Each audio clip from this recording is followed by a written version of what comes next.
Chers auditeurs, j'espère que vous allez bien. L'heure est venue de repartir ensemble en Mandelsie pour ce 18e épisode du retour de l'opération Papillon. « 18 décembre, 23h. Nous sommes dans le métro de Teyde. À bord d'un train se trouve une troupe d'environ 200 insoumis.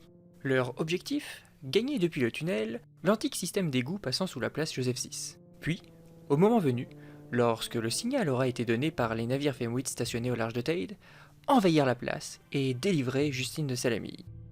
Du côté des insoumis, la journée avait été dédiée entièrement à la préparation de l'opération et surtout à celle de la stratégie de sortie. Pendant ce temps, les 8 navires Femwitt, dirigés par Izanok de Salamille, avaient fait marche sur Teyde. Enfin, du côté de l'envahisseur, on avait commencé à dresser un second échafaud sur la place Joseph VI.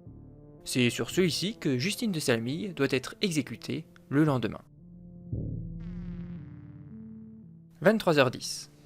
Les insoumis, fraîchement débarqués de leur train, rallient en silence la place Joseph VI par l'ancien système d'égout de Teyde. Le sous-sol de la place est occupé par un ancien réservoir offrant à ses occupants un spectacle rare. En cette nuit, la lune est pleine et par quelques ouvertures parvient à éclairer l'infrastructure souterraine. On a là, sur une centaine de mètres de long et environ 60 de large, une succession de colonnes soutenant la place. Au sol, un mince filet d'eau reflète les rayons lunaires s'immisçant par de fines ouvertures. Hormis le bruit de l'eau, le silence règne. 23h15. Les Femwitt sont en position à environ 2 km au large de Teyde. Ils ont parcouru les 50 derniers kilomètres en ne comptant que sur la lune pour s'éclairer afin d'arriver à proximité de Teyde sans être repérés par la vigie montgarlienne. Si la clarté de la lune les a servis sur ce point, cela rend également les navires plus facilement repérables. 23h20. Tous les insoumis sont en place. Certains cachés dans des bouches d'égout, prêts à bondir. À l'écart de la place, des petits groupes sont positionnés de sorte à couper la retraite de l'occupant. Enfin, d'autres se sont incrustés sur la place et, cachés par l'ombre d'un bâtiment, attendent patiemment le signal. Dans cette dernière escouade, on retrouve les leaders insoumis ainsi qu'Alfred Valamir. Celui-ci ne peut s'empêcher de jeter un coup d'œil à l'estrade sur laquelle est toujours attachée Justine. Cela fait près de 10 jours qu'elle est exposée là, telle une bête de foire. 10 jours à n'être nourrie que d'une maigre miche de pain, d'un peu d'eau et à affronter l'ardente chaleur de ces dernières journées. Une fois par jour, au petit matin, elle est emmenée dans ce qui sert de caserne aux troupes montgarliennes. Et seul Mamar Kajula, le dieu Kajularian, sait ce qu'il s'y passe et quelles atrocités elle subit. «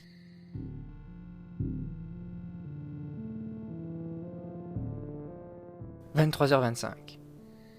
Mes amis, préparez-vous.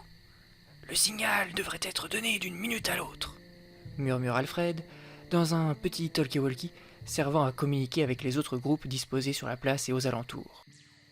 Les minutes défilent. Lentement. 23h26.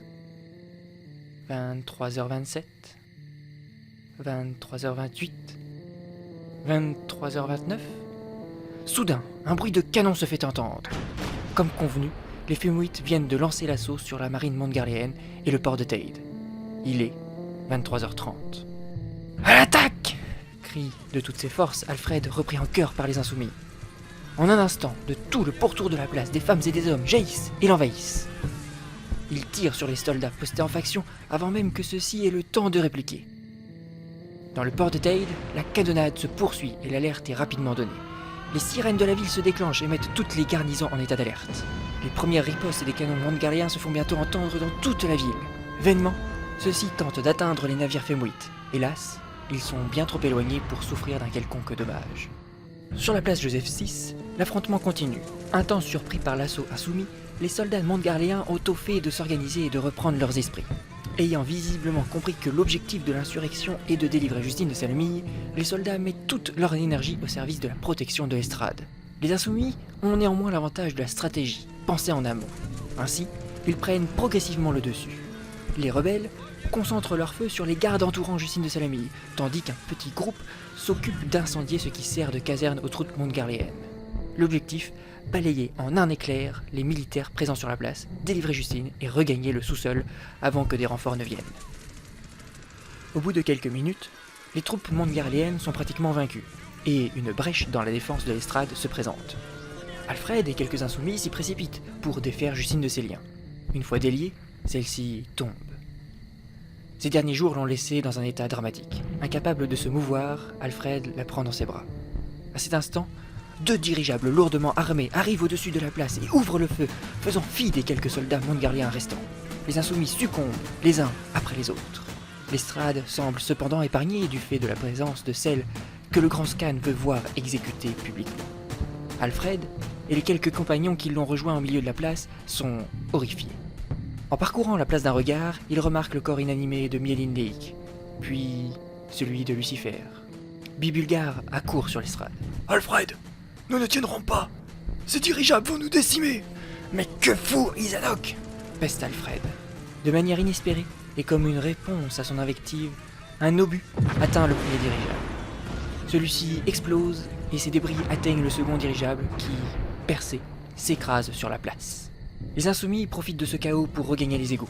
Alfred, Bibulgar et quelques autres se hâtent de descendre de l'estrade avec Justine, puis regagnent eux aussi la sécurité des antiques souterrains.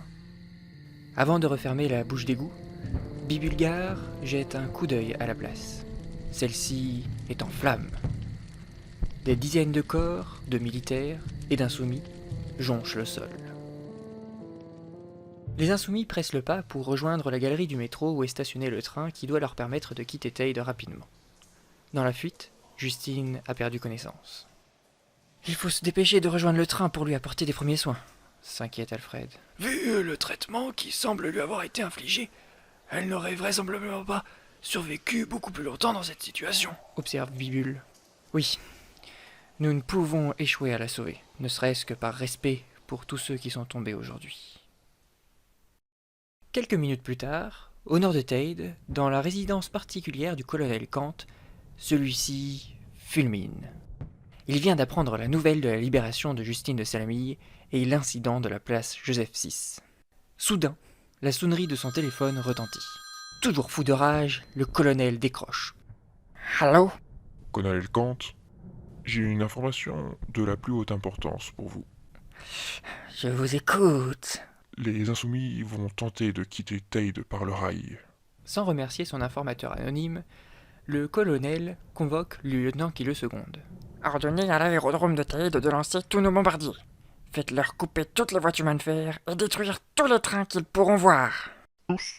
Tous, sans distinction, qu'ils soient ou non utilisés, partout. Détruisez tout, je vous dis. Il est 23h59 lorsque les avions montgarléens décollent de l'aérodrome de Teyde pour accomplir leur sombre besogne.